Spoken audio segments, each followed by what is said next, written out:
करुणामयी कृपामयी लाडली की अहेतुकी दया से, दुलार से हमें भजन करने का मार्ग मिला है। सबसे बड़ी कृपा यही है। बड़े बड़े भगवत प्रेमी महापुरुषों ने अपने हृदय की अनुभव की बात कही कि यदि श्री भगवान तुम्हें सत्संग दे दे और तुम्हारी ये समझ में आ जाए कि नाम जप करना हमारे जीवन का परम लाभ है, तो फिर ये समझ लो कि भगवान के पास इससे कीमती वस्तु नहीं है जो आपको दे दे। यहां से लेकर के नीचे के 7 लोक, ऊपर के 7 लोक, ये सब भगवान की माया में संकल्प से बना हुआ है। इसमें कुछ भी स्थायी नहीं, सब परिवर्तनशील है। आ ब्रह्म स्तंभ पर्यंतम सर्वम मायामयम जगत सत्यम सत्यम पुनः सत्यम हरिर्नामैव केवलम। सत्य है पुनः कहता हूं सत्य है, तो केवल हरिनाम भगवन नाम सत्य है। यदि नाम जपने की रुचि मिल गई, नाम में प्रीति हो गई, तो आप ऐसा समझो कि श्री भगवान के पास अब इससे कीमती वस्तु देने को नहीं है।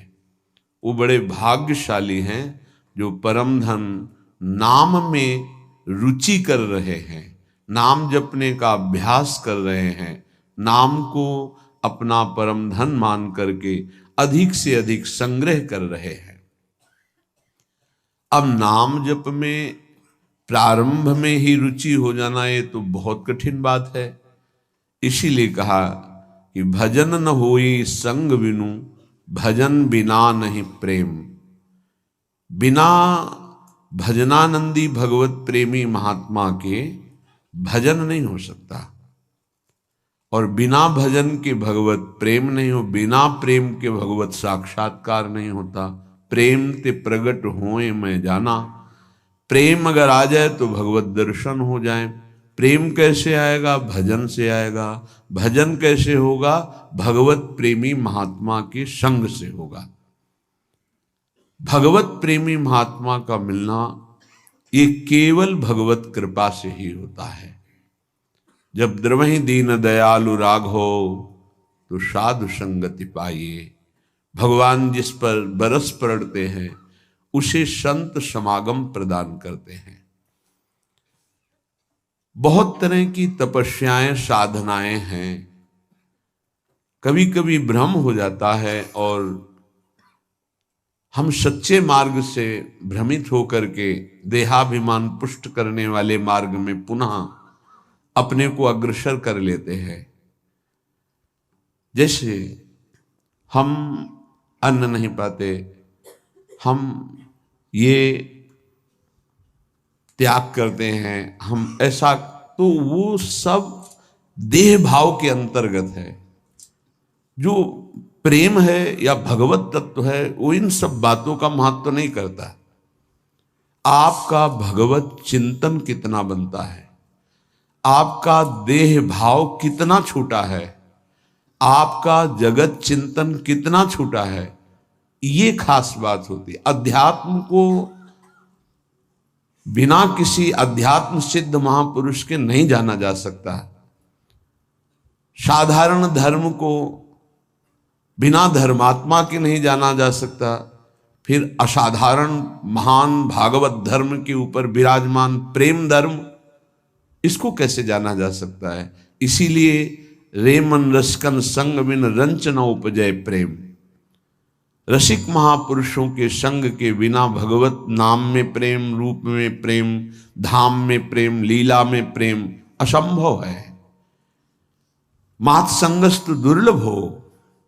यदि मिल गया है महापुरुषों का संग तो अब चूकिएगा नहीं। इसी जन्म में हम भगवत प्राप्ति करेंगे। ये भगवत प्राप्ति में सबसे बड़ी बाधा क्या है? हमारा मन के साथ हमारी दोस्ती। स्पष्ट समझ लीजिए, ये बहुत चिंतन करके अपने जीवन में फिर आपको बता रहे हैं। भगवत प्राप्ति में सबसे बड़ी बाधा क्या है? हमारा मन। मन का स्वरूप संकल्प विकल्प करके भोगों में फंसाना। मन से हमारी इतनी घनी दोस्ती हो गई है जन्म जन्मांतर से कि मन ने जो चाहा वो मेरी चाह है, यही बंधन है, यही बंधन, इसी को पकड़ना है। मन ने जो चाहा, मन चाहता क्या है? 5 ज्ञानेंद्रियों के द्वारा भोगे जाने वाले समस्त विषय, जितने त्रिभुवन में भोग हैं उन सबको 5 में स्थित कर दिया गया। शब्द, स्पर्श, रूप, रस, गंध, और 5 ज्ञानेंद्रियों के द्वारा इनको जाना जाता है, ज्ञान होता है इनका। और इन भोगों को भोगने के लिए मन संकल्प विकल्प बनाता है। मन को मैं मानकर, मन को अपना मानकर हमारी दुर्गति हो गई, हम बंधन से युक्त हो गए, दुख पर दुख भोगते चले जा रहे हैं। सुख की लालसा से सुख भोग क्रिया परिणाम भयानक दुख, इसका मूल मन। मन को सुधारना केवल इसकी मित्रता को हटा देने से होगा, दूसरा कोई उपाय नहीं है। ये आप अच्छे से समझ लीजिए। मन को यदि सुधारना है तो इससे दोस्ती हटानी पड़ेगी।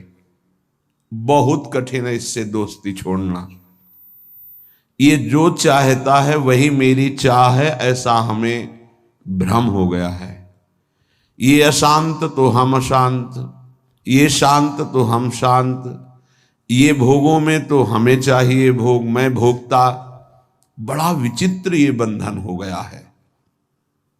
अगर समझ पा रहे हो, मन की दोस्ती, मन में तन्मयता, मन में अपनापन, यही हमारी मन की गुलामी का मुख्य कारण है, यही बंधन है। जब तक हम मन से दोस्ती नहीं हटा देंगे, मन में तदात्मता जो हो गई उसे नहीं हटाएंगे, अपनापन जो हो गया उसको नहीं हटाएंगे, तब तक इस पर शासन नहीं कर पाएंगे।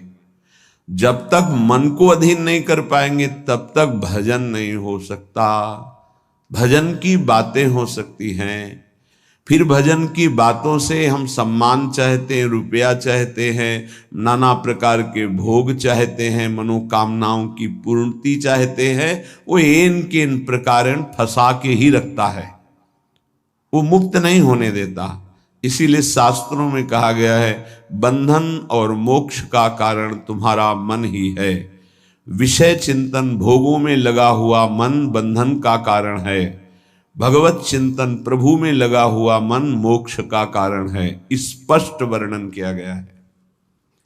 इसलिए धैर्य पूर्वक अंतर्मुख होकर के इस मन से दोस्ती हटा दीजिए। ये बिना सत्संग के आप इस युक्ति को नहीं जान पाएंगे। आप इंद्रियां नहीं हैं, आप मन नहीं हैं, आप शरीर नहीं हैं, आप प्राण नहीं हैं, आप भगवान के अंश हैं, ये प्रकृति के अंश हैं, आप परमात्मा के अंश हैं। अपने को भूलकर इनकी अधीनता स्वीकार करके हमारी ये दुर्गति हो गई कि हम तुच्छ विषयों के अधीन हो गए। ऐसा लगता है यदि मन हमारा साथ नहीं देगा तो हम तो किसी काम के नहीं रह गए। अगर हम भोग नहीं भोगेंगे तो हमारा जीवन ही क्या रह गया। ये भ्रम बैठ गया है। यद्यपि आप पूर्ण काम हैं, आपको किसी भी वस्तु व्यक्ति स्थान भोग की किंचिन मात्र आवश्यकता नहीं है, पर आपका ये मन आपको अधीन करके भोगों में सुख है, यही जीवन है, यही लाभ है, ऐसा भ्रम करा दिया है। उसी भ्रम को दूर कराने के लिए श्री भगवान गुरुदेव के रूप से, शास्त्र रूप से, नाना प्रकार के धर्मार्थ कार्यों के रूप से, कि इससे मन पवित्र होगा। पवित्र मन निष्काम होता है, अपवित्र मन कामी होता है।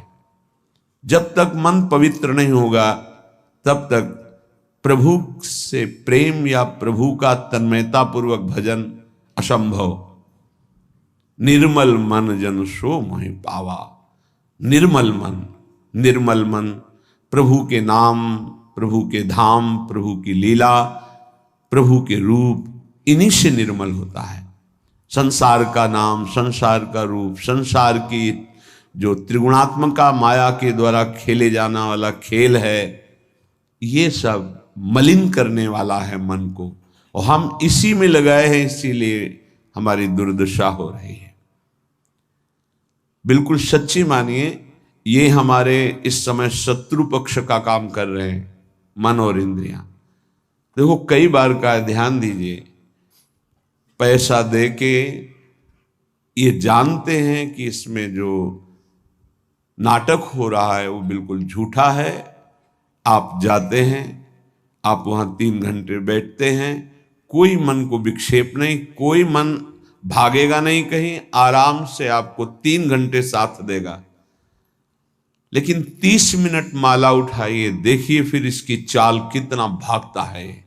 तो शत्रु हुआ या मित्र, गलत कार्य के लिए पूरा तन्मयता होकर साथ देगा, भगवत कार्य के लिए एकदम खिलाफ हो जाएगा। तो इसकी चाल को नहीं समझ रहे। हमारा मन हमारा दुश्मन है इस समय। इससे हमारी मित्रता का मतलब है बंधन, मित्रता का मतलब है सर्वनाश। बहुत बहुत सावधानी की जरूरत है। ये मन 5 मिनट ऐसी चेष्टा करा देगा, आजीवन कारावास। कुछ क्षण ऐसी चेष्टा करा देगा, फांसी की सजा।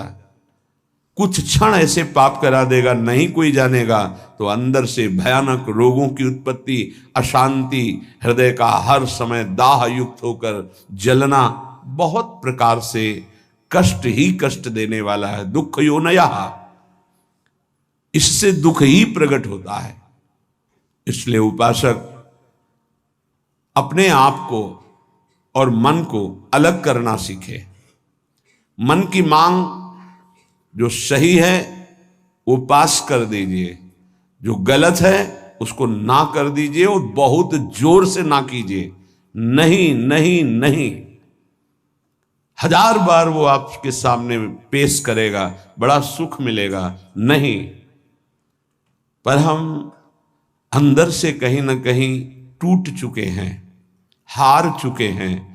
तो हमें लगता है कि यदि हम मन का साथ नहीं देंगे तो हाँ, ये हमको जलाएगा, ये हमको परेशान करेगा, और वो मैं सह नहीं सकता। इसी से हम मुक्त नहीं हो पा रहे, इसी से हम परमानंद में नहीं डूब पा रहे। यही कमजोरी है, इसको अच्छे से समझिएगा।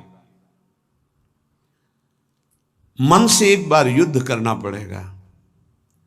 यदि इतना सत्संग के द्वारा हम विवेक प्राप्त कर लें कि ये मैं नहीं हूं मन, ये मेरा नहीं है मन, प्रकृति का अंश है, बस फिर तो आप लड़ सकते हैं। और जब मेरा मन, तो आपकी सामर्थ्य नहीं कि ना बोल सकें। जबान से ना बोलेंगे, कदम वहीं चलेंगे जिधर मन ले जाएगा। ये बड़ा सूक्ष्म विषय, इसको समझ लीजिए। सब का सब पूरा अध्यात्म इसी बात पर टिका हुआ है। अगर मन निर्मल तो भगवत साक्षात्कार, मन निर्मल तो स्वरूप स्थित, मन मलिन तो दुर्गति।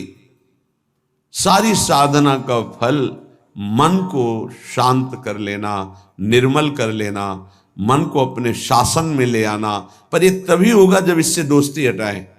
यहां दोस्ती क्या, मन की मांग मतलब मेरी मांग, मेरी मांग मतलब अब पूर्ण ही होना चाहिए, कुछ भी हो। इसी से पापाचरण बनते हैं और मन मलिन हो जाता है, हम और मन के अधीन हो जाते हैं। वो हमें और ऐसी स्थिति ले आता है कि मेरे से कहां भजन साधन, और पूरा जीवन व्यर्थ हो जाता है। श्रीपाद प्रबोधानंद जी महाराज कहते हैं, जागर्ति दुंदभिरवः परमोत्र राधा वृंदावने वन इति प्रकटः पुराणे तस्या विधेयमसमूर्ध महानुराग मूर्तेस् तदंगनमपोहे हरिम क्व पश्ये। हे भाई, मेरी बात सुनो और जाग जाओ। ये मोह निद्रा में तुम सो करके अपने जीवन को नष्ट कर रहे हो। क्या सोना है? ये मेरी पत्नी, मेरा पुत्र, मेरा मकान, मेरी संपत्ति और इतना एकत्रित कर लिया है, अब और आगे इतना एकत्रित करूंगा, ये भोग लिया है, आगे ये भोग लूंगा, ऐसा ऐसा। ये स्वप्न चल रहा है। मोह निशा सब सोवनिहारा, देखें स्वप्न अनेक प्रकारा। अब इस स्वप्न में इतना लंबा स्वप्न है कि हम ये जान ही नहीं पा रहे हैं कि हमको यहां से जाना है, कुछ नहीं ले जाना है। हम आए किस लिए हैं, कर क्या रहे हैं, करना क्या है, इसका समाधान ही नहीं हो पाया। बस चलता जा रहा है। दूसरे को दाह संस्कार करके शौक आता है, समझाता है दूसरों को, खुद नहीं समझता कि यही दशा मेरे शरीर की होने वाली है। फिर इसके बाद कोई नवीन शरीर मिलेगा जिसमें हम साधना नहीं कर सकते, जिसमें हम बंधन से मुक्त नहीं हो सकते। इसलिए जागो, प्रभु की प्राप्ति ही जगना है। जहां तुम्हारे हृदय में भाव आया कि मुझे इस जन्म में भगवत साक्षात्कार करना है, जीवन मुक्त होना है, जगना प्रारंभ हो गया। अगर ये चाह नहीं आई तो सो रहा है, चाहे कोई भी हो। 18 पुराण कंठस्थ हो, चारों वेद कंठस्थ हो, लेकिन लक्ष्य भगवत प्राप्ति नहीं है तो सोया हुआ है। जगा हुआ पुरुष वही माना जाता है। मोह का नाश होकर ज्ञान का प्रादुर्भाव हो जाना। होय विवेक मोह भ्रम भागा, तब सब विषय विलास विरागा। जगा हुआ पुरुष, जिसके हृदय में बात आ गई है मुझे स्वरूप स्थित होना है, भगवत प्रेम प्राप्त करना है, भगवान से मिलना है, पक्का इस जन्म में मिलना है भगवान से, ये बात आ गई, वो जगा हुआ पुरुष है। तो ये बात जान लो कि भगवान कहाँ मिलेंगे। श्रीपाद कहें, ये हम डंके की चोट से कहते हैं कि हमारी लाडली जू परम पावन वृंदावन धाम में अभी इसी क्षण लीला परायण है। राधा वृंदावने वन इति प्रकटः पुराणे, बहुत से शास्त्रों में ऐसा वर्णन, गर्ग संहिता देख लीजिए, पाताल खंड में ब्रह्म वैवर्त पुराण में बहुत सुंदर वर्णन है, जगह जगह वर्णन है। तो जहां हमारी किशोरी जो है वहीं प्रभु विराजमान है। अब सूक्ष्म विषय इसका, किशोरी जो प्रेम रूप है, जहां प्रेम है वहीं हरि है। प्रेम के बिना हरि का साक्षात्कार नहीं हो सकता। प्रेम का मूर्तिमान स्वरूप हमारी प्रिया जो है, इसीलिए हम कहते हैं राधा राधा राधा, क्योंकि राधा उच्चारण किया तो जिनका नाम राधा है वो देखे, और जिनको प्राण प्रिय है वो देखे। प्राण प्रिय है हरि को, हरि रसना राधा राधा रट, स्वयं हरि जो राधा राधा रटते हैं, और किशोरी जो प्रिया प्रीतम दोनों हमारी तरफ देखेंगे राधा उच्चारण से। तस्या विधेय मसमूर्ध महानुराग, किशोरी जी की कृपा से ही महाअनुराग प्रकट होता है। महाअनुराग में ही हरि का साक्षात्कार होता है, प्रिया प्रीतम का साक्षात्कार होता है। इसलिए अगर हमारे वाक्य को आप समझ पा रहे हो, श्रीपाद कह रहे हैं, तो आप वृंदावन का आश्रय ले लीजिए।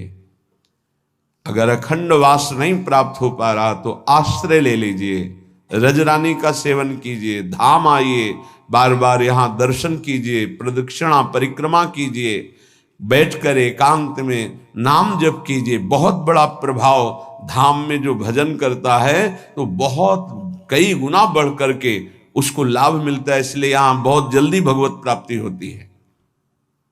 मथुरा में 6 महीने में भगवत साक्षात्कार कर लिया ध्रुव जी ने,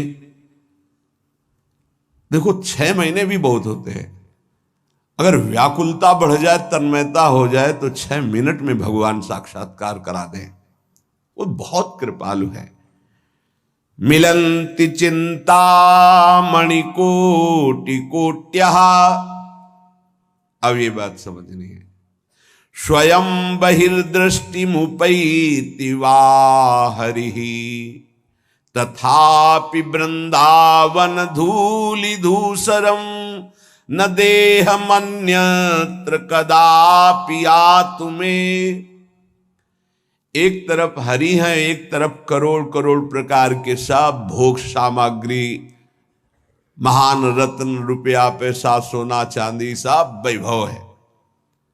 अब अगर पूछा जाए मन से कि किधर कदम बढ़ाओगे, तो इधर ही कदम बढ़ेगा, हरि की तरफ नहीं। बातें केवल हरि की होंगी, हरि की तरफ कदम नहीं। बहुत विचित्र माया है, बहुत विचित्र माया। देखो ना, मन समझा रहा है अभी भोग लो, हरि तो आगे मिल ही जाएंगे। आगे कब कब आगे मिल जाएंगे? कितने दिन की आयु है? हमारा मन हमको गलत सलाह देकर हृदय को अपवित्र करता रहता, हम राजी बने रहते हैं। बड़ा धोखा हो रहा है, हम अपने साथ धोखा कर रहे हैं। पक्का समझो, केवल हरि प्राप्ति के लिए हम यहां आए हैं। अनंत जन्मों से भटक रहे हैं, अनंत जन्मों से, न जाने किस किस लोक में, किस किस योनियों में कितना कितना कष्ट, वो सब भोग के आए हैं। माया ने सब विस्मृत कर दिया है। अब लगता है देखा जाएगा जो होगा। अरे देखने लायक नहीं रहोगे। ऐसा कष्टप्रद जीवन होता है कि कोई उपाय नहीं है। अन्य योनियों में कोई उपाय नहीं है। बहुत कष्टप्रद जीवन। देखो ना जीवों के साथ कैसा बर्ताव कर रहे हैं, मनुष्य शरीर धारण करके। पता नहीं उनको कि यही दुर्गति उनकी होनी है। जीवित ऐसे जैसे पकोड़े तले जा रहे हैं, ऐसे जीवों को, ऐसे उनके, वो भी जीव हैं, वो हम ही तुम हैं, कर्म के अनुसार वो बन गए। क्या बर्ताव हो रहा है? वैसे भी जंगल में नाना प्रकार के कष्ट अन्य जीवों को प्राप्त होते हैं। अगर कांटा लग गया तो आप निकाल सकते हो, वो नहीं निकाल सकते। एकमात्र मानव देह है जिससे आप इस माया प्रपंच से मुक्त हो सकते हैं। यहां आना बुरा नहीं है, लेकिन कर्म बंधनों से आना बुरा है। जैसे जेल में दोनों रहते हैं, जेलर भी और कैदी भी। कैदी बन करके रहना ठीक नहीं, जेलर वहीं रहता है, उसको कोई बंधन थोड़ी। ऐसे ही कारक महापुरुष के रूप में जगत में आना बड़ा सुखद है।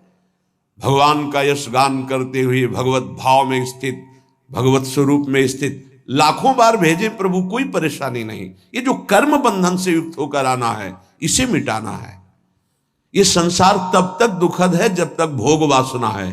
भोग वासना हटी की परमानंद ही है दसों दिशाओं में, क्योंकि वही साक्षात आनंद मूर्ति भगवान ही सब रूपों में। मत्ता पर तरम नान्यत किंचिदस्ति धनंजय, किंचन मात्र मेरे सिवा कोई नहीं है। वही परमानंद प्रभु विराजमान है।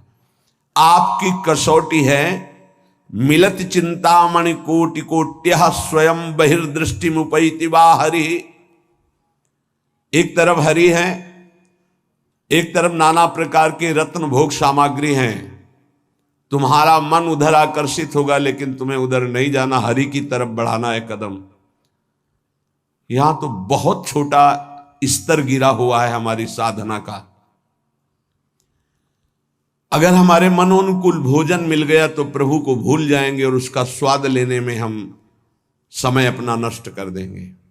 एक रसेंद्री का विषय, ऐसे हर इंद्री का विषय आप देख लीजिए। आपके मनोनुकूल कोई गाना, कोई नाटक, कोई सिनेमा, कोई आप देख लीजिए, प्रभु को भूल जाएंगे आप उस समय, और उस पे आपका मन तन्मय हो जाएगा। कितनी छोटी गिरी हुई स्थिति है। त्रिभुवन का कोई भी आकर्षण हमारा नाम न छुटवा पावे, भगवत स्मृति न छुटवा पावे, तब तो साधना मानी जाएगी। बिल्कुल सावधान। श्रीधाम वृंदावन का जो वास है, आश्रय है, ये बहुत जोर का है। आश्रय से ही भगवत प्राप्ति हो जाएगी। अगर दृढ़ निष्ठा आ जाए, कोटि कोटि चिंतामणि रत्न आदि आपको प्राप्त हो, तो भी तुम आश्रय मत छोड़ना प्रभु का, वृंदावन का, धाम का। पहली बात तो ये भगवद आश्रय कहीं भी रहोगे तो ये धाम आपको अपनी महिमा प्रकाशित कर देगा। कहीं भी आश्रय पक्का होना चाहिए। आश्रित हृदय वृंदावन का कैसा होता है कि जहां उसको अपने व्यवहार कार्य से फुर्सत मिली, भागा। जैसे कोई अपने घर को भागता है छुट्टी मिलने पर, ऐसे श्रीधाम भाग के आया। उसे कोई कहे अमुक जगह चलो, बहुत सुंदर वहां शोभा है प्रकृति की, वो नहीं जाएगा। नहीं, हमारा तो जीवन वृंदावन है, प्राण वृंदावन है, सर्वस्व वृंदावन है। वो बस भाग के वृंदावन, ये है वृंदावन का आश्रय। एक दिन का भी समय मिला तो कहीं नहीं, भागा वृंदावन की तरफ। एक बार बिहारी जी की दंडवत, एक बार वृंदावन की परिक्रमा की, फिर चला गया। आश्रय तत्व अगर पुष्ट होगा तो वृंदावन वहीं कृपा कर देगा।